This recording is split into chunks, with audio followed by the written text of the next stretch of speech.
यामी गौतम। अभी रिसेंटली उनकी एक मूवी आई हक, जिसमें उन्होंने बेहतरीन अदाकारी की है। तो फिर तुमने ऐसा क्यों किया? सिर्फ आपकी ज़बान की। कल तुमने कहा था कि तुम्हारी इज्जत की बात है। विकी डॉनर में इनको चांस मिला अदाकारी करने का, एक डिफरेंट चीज़ साबित हुई। इतनी कॉन्फिडेंट फर्स्ट मूवी थी इनकी। गुस्से में बात कर रही हैं, अगर वो स्माइल कर रही हैं, रोमांटिक सीन कर रही हैं, ये टीजिंग सीन कर रही हैं, ये रिप्रेजेंट्स परफेक्टली मैचेस वो जो कैरेक्टर भी आप उनको दें। अमेजिंग टैलेंट है, मशहूर है ये जो फिल्म इंडस्ट्री है, यहाँ पे लोग यूज़ करते हैं एक्ट्रेसेस को आगे लाने के लिए। तो यमी को जो थी वो एग्री नहीं करती थी पार्टीज़ वगैरह में जाना। नेपोटिज्म तो है, आप उसके बगैर तो कुछ भी नहीं है।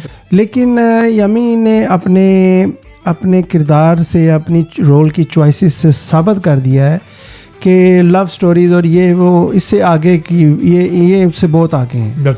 Serious issues, social issues, political issues, religious sensitivity, controversial जो सब्जेक्ट्स हैं इन्होंने चूज़ किए हैं, and she perform out class.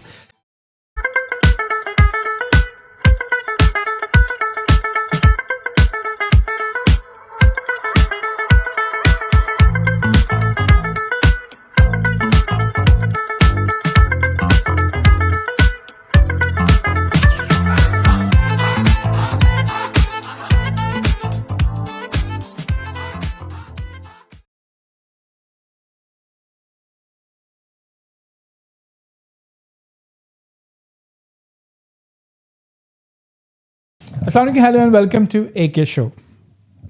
आज हम जिस एक्ट्रेस के बारे में शो करने लगे हूँ वो पिछले 10 साल से इंडियन फिल्म इंडस्ट्री में हैं और उनका कोई भी बड़ा स्कैंडल नहीं आया, लेकिन उनकी अदाकारी को बहुत सराहा गया है। अभी रिसेंटली उनकी एक मूवी आई हक, जिसमें उन्होंने बेहतरीन अदाकारी की है और उनका नाम है यामी गौतम। आपने सच में दूसरी शादी कर ली? बिरयानी या शीर खुरमा नहीं है, ज़बान कर बहुत सवाब का, बहुत बरकत होगी। ये सब कब तय किया आपने? आइए मेरी कोर्स से जानते हैं कि उनकी ज़िंदगी कैसे स्टार्ट हुई और कैसे वो बॉलीवुड में आई। अस्सलाम वालेकुम सर। वालेकुम सलाम, और नाज़रीन को भी मेरी तरफ से अस्सलाम वालेकुम एंड हेलो। कैसे हैं आप? ठीक ठाक? First class. आज का हमारा शो यामी गौतम के बारे में है। तो मैं जानना चाहूँगा, अभी तो वो उनकी जो मूवी आई है रिसेंटली आपने देखी होगी हक, बेहतरीन उन्होंने एक्टिंग की है उसमें, बहुत ज़बरदस्त है। तो हमें वैसे उनके बारे में ज़्यादा पता नहीं है, तो मैं जानना चाहूँगा कि आप उनकी अर्ली लाइफ के बारे में कुछ बताइए और कैसे वो इंडियन फिल्म इंडस्ट्री में आई। जी, ये सबसे पहले तो मैं आपको बताऊं कि जो यमी हैं ये सेजिटेरियस हैं। अच्छा। और नॉर्मली तो मैं स्टार्स पे इतना बिलीव नहीं करता, पर बिलीव मी परफेक्टली वो जो स्टार के जो उसके जो बताए जाते हैं क्वालिटीज़ जो हैं वो परफेक्टली फिट बैठती हैं यमी के ऊपर। अगर आप इनकी लाइफ के ऊपर रिसर्च करें या इनकी पर्सनैलिटी के ऊपर आप देखें तो she is perfectly Sagittarius, very strong, very motivated, very मुँह फट, मुँह पे जो कह देना ये नेगेटिव में जाता है, but she is not diplomatic. आप उनकी अदाकारी को देखें, उनकी अदाकारी से पता चलता है कि शी इज़ सेजिटेरियस। पैदाइश उनकी है 28 नवंबर 1988 और बिलासपुर में पैदा हुई, जो कि हिमाचल प्रदेश में है। और फिर ये जो इन्होंने जो इनकी लाइफ गुजरी ज़्यादातर वो चंडीगढ़ में गुजरी, क्योंकि इनके जो डैड थे वो थे मुकेश गौतम, वो पंजाबी सिनेमा में काम करते थे और साथ टेलीविज़न वगैरह में भी काम करते थे जी। तो she is one of my favourite actress. मैं बहुत पर्सनली भी लाइक करता हूँ, तो इसलिए मैं आई एम वेरी हैप्पी कि आज हम उनके ऊपर बात कर रहे हैं। जो यमी है इनका जो अगरचे कि इनके डैड जो थे पंजाबी फिल्मों में काम करते, पंजाबी फिल्मों के रिलेटेड थे उनका जॉब, लेकिन ये फिल्म एक्ट्रेस वगैरह के लिए ये बॉलीवुड में आने का इनका कोई प्लान नहीं था। ये ISA ऑफिसर बनना चाहती थी, लॉ की डिग्री भी इन्होंने की। और इनका जो ISA जो इनका एक होता है IAS ऑफिसर जो होते हैं इनके, वो एक जैसे CSS होता है पाकिस्तान में, तो ये एक बड़े डिसिप्लिन पीपल होते हैं, फुल, यानी कि इन्होंने ब्यूरोक्रेट बनना होता है, तो उस पर्सनैलिटी भी। तो अब इमेजिन करें कि उनकी जो फिल्मों में जो एक्टिंग है that matches like incredible style है उनका फिल्मों में काम करने का, उनकी एक डिसिप्लिन अदाकारा के तौर पे आप उनको कह सकते हैं। और ऊपर से उनकी पर्सनैलिटी है, जैसे मैंने बोला कि उनका स्टार ही ऐसा है कि वो उनकी पर्सनैलिटी पे फिट बैठता है। एनीवे इतना उनको नहीं था कि वो कोई जिसको हम कहते हैं ना बड़ा कोई बॉलीवुड में बड़ी बैकिंग वगैरह होती है, नहीं थे। उनके डैड थे, वो पंजाबी फिल्मों में थे वो, तो ये बनना भी नहीं, शुरू में इनका कोई इतना नहीं था मोटिवेशन इसके बारे में। फिर क्या हुआ कि ये इन्होंने एडवर्टाइजमेंट में काम स्टार्ट किया, नेशनल लेवल पे ये एडवर्टाइजमेंट में आई, फिर वहाँ पे you mean modelling, TV advertisement वगैरह पे। अच्छा, मॉडलिंग वगैरह, टीवी का जो शोज़ थे उन्होंने इन्होंने काम किया टीवी में, तो आहिस्ता आहिस्ता इनकी पहचान बनना शुरू हो गई। और फिर इन्होंने ना विकी डॉनर में इनको चांस मिला जॉब करने, ये अदाकारी करने का। अब इमेजिन करें, विकी डॉनर मूवी जो थी 4 करोड़ से बनी थी और 60 करोड़ तक उन्होंने उसने बिजनेस किया था। एक डिफरेंट चीज़ साबित हुई। इतनी कॉन्फिडेंट फर्स्ट मूवी थी इनकी, कॉन्फिडेंट, परफेक्टली लगता था जैसे पता नहीं कितनी पुरानी अदाकारा हैं। आप उस मूवी को देखें, अब इमेजिन करें अगर यमी अगर गुस्से में बात कर रही हैं, अगर वो स्माइल कर रही हैं, रोमांटिक सीन कर रही हैं, ये टीजिंग सीन कर रही हैं। आप इनके बाद टीजिंग सीन बड़े ज़बरदस्त हैं। एक मूवी में जैसे वो शादी के लिए लड़का और उसके माँ बाप आते हैं और सामने ये बैठी होती है, तो इनकी माम चाहती हैं कि इसकी शादी ऐसे हो जाए, तो ये कहती हैं कि आप जो हैं बड़ा बैंकॉक पे बड़ा जाते हैं तो आपका पहले टेस्ट होगा। अच्छा। तो वो लड़का कहता है कि पहले यही कर लेते हैं। तो जिससे वो फिर अपनी माम की तरफ देखती है कि ये चूज़ किया मेरे लिए। She is brilliant, you know, I really enjoy watching her movies. तो बहरहाल इनका जो स्टार्ट है लाइफ का, वो इनका जो बचपन है वो इधर गुजरा है चंडीगढ़ में, और इस तरह ये विकी डॉनर से इनका जो स्टार्ट हुआ, जिससे इन्होंने अपने टैलेंट को रियली कमर्शियल लेवल पे आप गौर करें, इनकी जो फिल्में हैं डिफरेंट कैरेक्टर्स हैं। जैसे अभी आपने हक की बात की है, अब आप विकी डॉनर को देखें और हक को देखें, टू डिफरेंट स्टोरीज है। और बड़ा स्पेसिफिक, कोई रोमांटिक मूवीज नहीं है, every movie has its sound credible stories, you know, they got issues too, और शी रिप्रेजेंट्स परफेक्टली, मैचेस वो जो कैरेक्टर भी आप उनको दें, अमेजिंग टैलेंट है। अच्छा, मतलब आपने बताया विकी डॉनर से डेब्यू किया, हमें बताएं जिस शुरू में काइंड ऑफ आउटसाइडर हैं, शी इज़, आई मीन, वो ठीक है, उनके फादर जो है वो पंजाबी मूवीज़ में, मगर नॉट लाइक हिंदी मूवीज़ से में, तो उनके शुरू की जो थोड़ी स्ट्रगल्स के बारे में बताएं। और कि पिछले 10 साल से हैं वो इंडस्ट्री में, लेकिन क्या जो शुरू में राइज है बड़ा स्लो डाउन, इनिशियली ये ऊपर चली हैं, तो उसके बारे में कुछ स्टोरी बताइए। पहली बात तो ये है कि मैं उनका एक इंटरव्यू देख रहा था जिसमें उन्होंने बड़ी क्लियरली बताया कि जब वो उनका स्टार्ट था तो एक मशहूर है, ये जो फिल्म इंडस्ट्री है यहाँ पे लोग यूज़ करते हैं एक्ट्रेसेस को आगे लाने के लिए, तो यमी को जो थी वो एग्री नहीं करती थी, पार्टीज़ वगैरह में जाना, ये वो वो इसको लाइक नहीं करती थी जी। और एक इंटरव्यू में उन्होंने बल्कि ये भी बताया कि वो पार्टी में बुलाई जाती थी तो वो कहती थी, उनको कहा जाता था कि ड्रिंक करो, और वो कहती थी कि भाई मैं ड्रिंक नहीं करती, तो वो हैरान होते थे कि आप ड्रिंक नहीं करती। ओबियसली जब आप ड्रिंक करते हैं तो सेंसलेस हो जाते हैं, तो obviously she is one of the great character women, as a women she held herself respectful, you know, she, वो अपने आप को गिराया नहीं इन्होंने, आज तक कोई स्कैंडल नहीं है, नहीं है ऐसा कोई उनका, इसी की वजह से वो इतना हिट भी नहीं कर सकी, क्योंकि ये तो चाहे पाकिस्तान है चाहे इंडिया है, ये सबसे पहले तो पंजाबी जी कहते हैं शर्म लांदे ने, और शर्म लांदे ने पहले ताना जरा कौन जानता ਤੁਸੀਂ ਮੈਨੂੰ ਸੁਣਾਇਆ ਸੀ ਇੱਕ ਵਾਰੀ ਵਾਕਿਆ ਤੁਹਾਡੇ ਨਾਲ ਵੀ ਹੋਇਆ ਸੀ ਕੁਝ, ਕਿ ਮੈਨੇ ਸ਼ਰਮ ਨਹੀਂ ਉਤਾਰੀ ਆਪਣੀ, ਤੁਸੀਂ ਅਖੀਰ ਇੱਥੇ ਹੀ ਆ ਗਏ ਪੋਡਕਾਸਟ ਕਰ, ਰਾਦਰ ਮੋਡਲਿੰਗ 'ਚ ਤੁਸੀਂ ਗਏ ਤੇ ਤੁਹਾਡੇ ਨਾਲ ਉਹਨਾਂ ਨੇ ਕਿਹਾ ਜੀ ਕੇਕ ਕਟਿਆ ਸੀ, ਮੇਰੀ ਵੀ ਸ਼ਰਮ ਉਤਾਰਨੇ ਲਗੇ थे वो, मगर मैं निकल आया था। ਤੁਸੀਂ ਕਿਹਾ ਛੋੜੋ ਯਾਰ ਅਸੀਂ ਪੋਡਕਾਸਟ ਹੀ ਠੀਕ, मगर एक नुकसान हो, मेरे बिल बोर्ड लग जाते थे। एनीवे, तो यमी ने भी आपकी तरह रिफ्यूज़ किया, और विकी डॉनर के बाद जब उनको सक्सेस मिली तो एक्सपेक्टेशन यही थी कि अब ये कंसिस्टेंसी ये राइज जारी रहेगा, ऐसा हुआ नहीं। और यमी ने यह भी नहीं किया कि आपने आपको गिरा भी नहीं दिया किसी में कि ठीक है भाई अभी नहीं टाइम, तो she little bit back foot पे चले गई, थोड़ा सा अपने आप को रेस्ट किया इतना ज़्यादा, क्योंकि ये जो विकी डोनर आई थी इसने बहुत ज़्यादा एक्सपेक्टेशंस क्रिएट कर दी थी ऑडियंस के लिए कि भाई अब तो ये बड़ा नाम बन गया। तो ऐसा हुआ नहीं, फिर थोड़ा सा गैप आ गया उसके अंदर, जिसके बाद इन्होंने छोटे छोटे रोल किए हैं काफ़ी, लेकिन कोई बड़ा प्रोमिनेंट नाम इनको फिल्म में इनको नहीं मिला है। इसके बाद फिर हमारे पास एक है कि इनका जो बेस्ट इनका टर्निंग पॉइंट आया वो उरी से the surgical strike.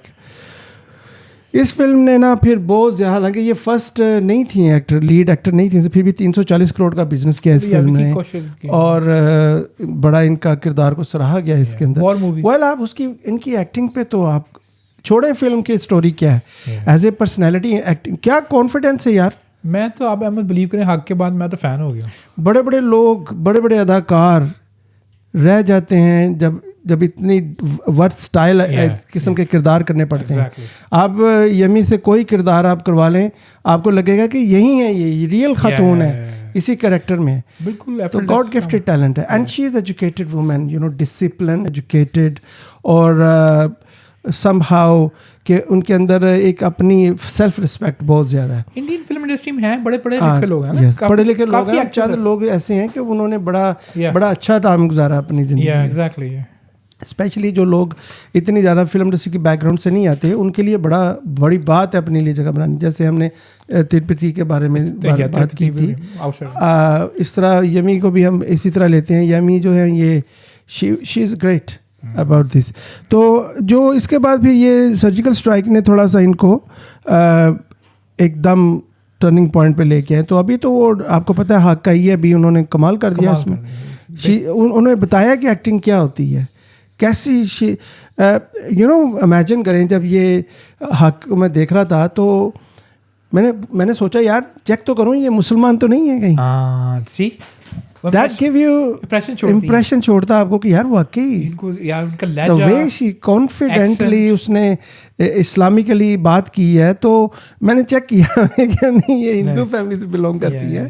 Respect to everyone, लेकिन मैं बड़ा वैसे हैरान हुआ कि यार कमाल है, अदाकारी तो इसी को कहते हैं, अमेजिंग। अच्छा अहमद, बताइए कि जैसे हम उनकी एक्टिंग के बारे में बात करें, हम थोड़ा सा बताइए कैसे वो ग्रो की एज एन एक्ट्रेस, एंड जो उनके रोल की चॉइसेस थी उसके बारे में बताइए कुछ। ओके, देखें जो जनरली कॉन्सेप्ट है ना फिल्म इंडस्ट्रीज़ का, कहीं पे भी हो, तो वो हमारी साउथ एशियंस में तो वो लव स्टोरीज़ और इस तरह के किरदार होते हैं, ठीक है। अभी वैसे बड़ा डाइवर्स हो गया है एनीवे। कोई इंडियन बॉलीवुड फिल्म इंडस्ट्री तो एक सुपर फिल्म इंडस्ट्री है, इसमें बड़ा डाइवर्स काम हो रहा है। लेकिन यमी ने अपने किरदार से, अपनी रोल की चॉइसेस से साबित कर दिया है कि लव स्टोरीज़ और ये वो इससे आगे की ये उससे बहुत आगे हैं। Serious issues, social issues, political issues, religious sensitivity, controversial जो सब्जेक्ट्स हैं इन्होंने चूज़ किए हैं, and she perform out class.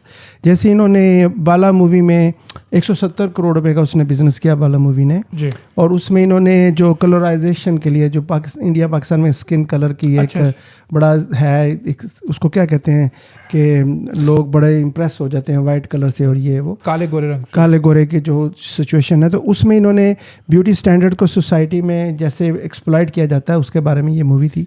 She performed very well actually. उसके बाद ए थर्सडे में ये आई है, एक मूवी का नाम था ए थर्सडे, जिसमें एक स्कूल टीचर का इन्होंने काम किया और इंटेंस होस्टेज एनवायरनमेंट में इन्होंने वो एक्टिंग की है। तो ये बताता है कि she is all in one. अभी कंप्लीटली डाइवर्स सिचुएशन थी। उसके बाद आर्टिकल 370 में she placed her into the very sensitive political role. तो जो उनकी रोल की चॉइसेस थी ना, ये बताती हैं कि इनको इजी रोल नहीं दिए गए।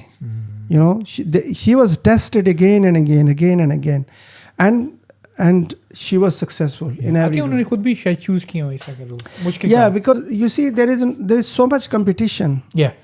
In an industry, and especially जब आप अपने कैरेक्टर को भी मेंटेन करना चाहते हैं, आप प्रोड्यूसर या डायरेक्टर से रिलेशनशिप भी नहीं बनाना चाहते, और आपने आपको क्लीन रखना चाहते हैं, तो फिर आपके लिए चांस कम है। फिर आपको इसी तरह का आउट क्लास किस्म का आपके पास टैलेंट होना चाहिए। तो नेपोटिज्म तो है आप उसके बगैर तो कुछ भी वो नहीं तो हर है। जगह पे है। वो इवन वेस्टर्न सोसाइटीज़ में भी है, हर जगह पे। लेकिन उसके बावजूद अपने आप को क्लीन और प्योर रखना बहुत बड़ी बात है। And she is perfectly very discipline actor हैं। और जिस तरह की उनके रोल्स की चॉइसेस ये बताता है कि she doesn't take easy everything. वो हर तरह के चैलेंज को एक्सेप्ट करने के लिए तैयार हैं। तो ये आप देखें, हक को इन्होंने रिलीजियसली डील किया है, आर्टिकल 370 को पॉलिटिकली डील किया है, एवरीथिंग सेंसिटिव सब्जेक्ट्स हैं। Performing them with full confidence shows that she is incredible actress. अच्छा, वैसे तो इनके बारे में कोई एज सच कभी सोशल मीडिया पे या न्यूज़ में कोई सुना तो नहीं कंट्रोवर्सी या कोई ऐसी न्यूज़ आई हो, कोई बैड न्यूज़ या कोई रिलेशनशिप की, मगर आपको कुछ पता है इस बारे में, कुछ है इनके? नहीं, इनका जो पर्सनल करैक्टर है वो तो इतना कोई कंट्रोवर्शियल नहीं है। जो ओपनली मीडिया में तो कुछ ख़ास नहीं मिला हमें रिसर्च के तौर पर। और हम कुछ ऐसा कहना नहीं चाहते जो अगर कुछ हमें पड़ा भी है तो वो हम इसलिए नहीं कहना चाहते कि वो पर्सनल अटैक पे चला जाएगा। हमें इतना पता नहीं है उसके बारे में।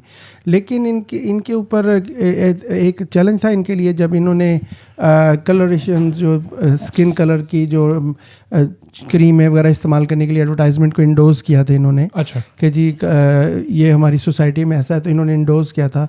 तो लोगों ने बड़ा एतराज़ किया कि भाई ये ठीक नहीं है। कि भाई बेसिकली तो अगर आप गौर करें तो रेसिज्म भी इसी को कहते हैं, ठीक है। लेकिन इन्होंने इंडोर्स किया क्योंकि ये तो एडवर्टाइजमेंट में इन्होंने काम किया, फिर इन्होंने इंडोर्स किया कैसा होना चाहिए। लेकिन लेटर स्टेज पे इन्होंने एक्सेप्ट किया कि शी एक्सेप्टेड कि भाई टाइम के साथ इंसान ग्रो करता है तो अंडरस्टैंडिंग आती है ज़्यादा।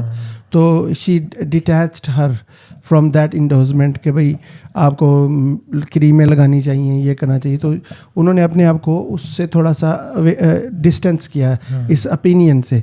तो इनके बारे में बड़ा था कि जी ये इस तरह के। और उसके बाद इनका ये था कि इनका कहना था कि बड़ा फिल्म इंडस्ट्री में कहा जाता है जी फिगर्स का ख्याल रखो, ये वो अपनी बॉडी को सेट करो, ये तुम्हारी बॉडी मैच नहीं करती। She refuse to do any surgery और any this kind of things. तो जिसका इनको वैसे काफ़ी खमियाजा भी भुगतना पड़ा है। आपको जॉब नहीं मिलती ना? जॉब नहीं मिलती, आपको करैक्टर नहीं मिलते, आपकी फिजिक्स ऐसी होनी चाहिए बड़ी, आपको लुक बड़ी सेक्सी होनी चाहिए। तो she refused to actually.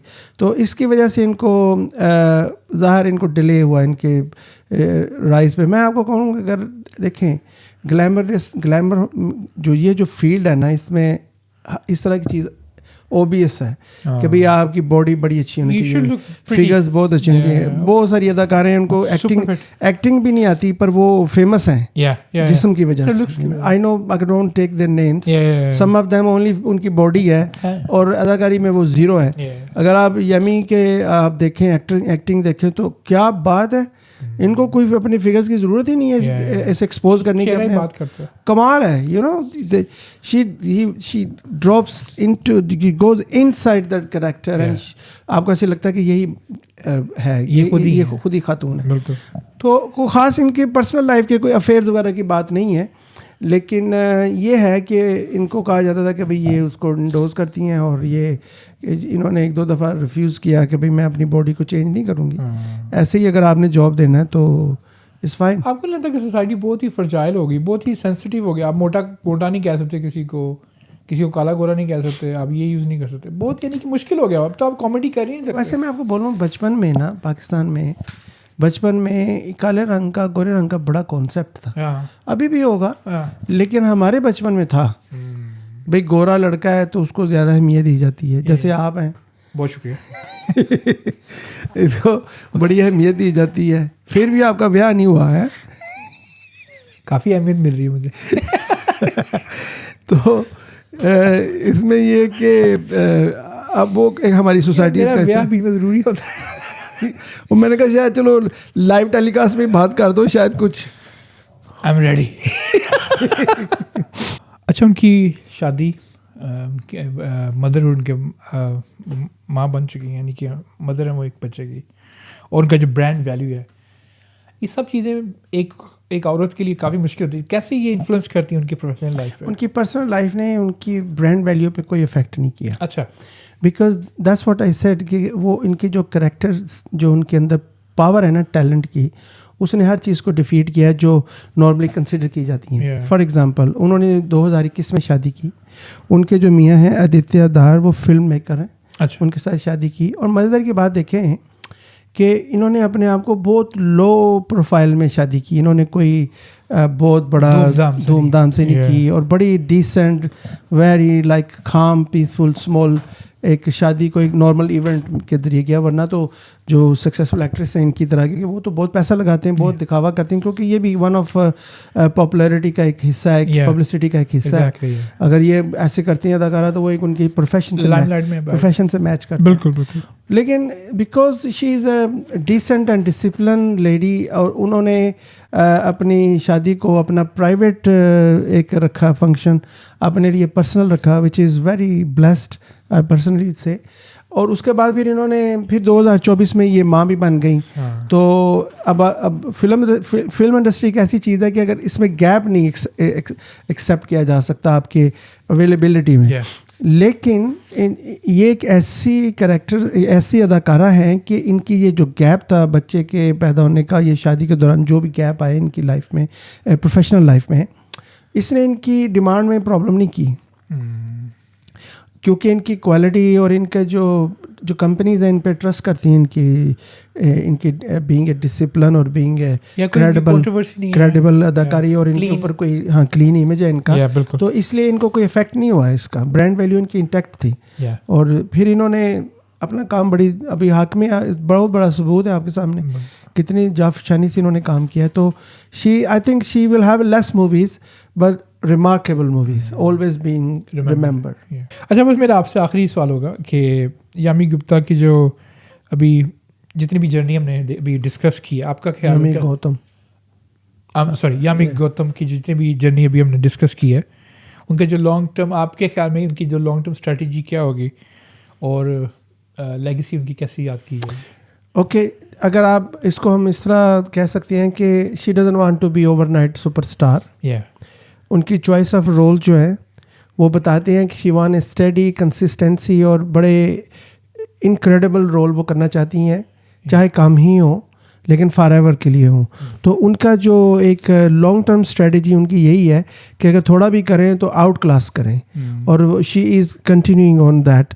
So she more actually present her self A like एक रिस्पेक्टेबल, डिपेंडेबल और बड़ी क्रेडिबल एक्ट्रेस के तौर पे वो लाना चाहती हैं अपने आप को, जिसकी वजह से वो स्लो एंड स्टेडी से वो चल रही हैं। उनको कोई जल्दी नहीं है, क्योंकि उनकी चॉइस ऑफ रोल जो है, एक तो वो बहुत ज़्यादा मार्केट में अवेलेबल नहीं है, जो रोल्स मिलते हैं वो बड़े चैलेंजिंग हैं, और वो उसी पे हैप्पी हैं। वो थोड़ा करेंगी काम, लेकिन अपने आप को लॉन्ग टर्म स्ट्रेटजी है उनकी कि वो सर्वाइवल करें अपनी इस इंडस्ट्री में, और जो काम वो छोड़ के जाए हमेशा के लिए याद रखा जाए।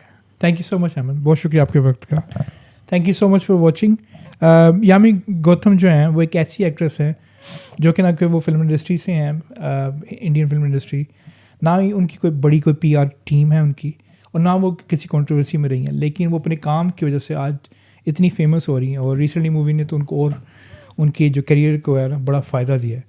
आने वाली मूवीज़ हम देखते हैं उनकी कैसी आती हैं, होपफुली वो बहुत अच्छा काम करेंगी। Thank you so much for watching. अल्लाह हाफ़िज़। मेरी तरफ से भी बहुत शुक्रिया देखने का, और मैं आपसे दरख्वास्त करूँगा कि यामी की जो मूवीज़ आए उनको देखें, आपको पता चलेगा कि क्या क्लासिकल और क्या ग्रेट एक्ट्रेस हैं, वो बड़ी नेचुरल एक्ट्रेस हैं, और आई एम श्योर आप इंजॉय करेंगे उनकी एक्टिंग को। मेरी तरफ से भी खुदा हाफिज़, बाय।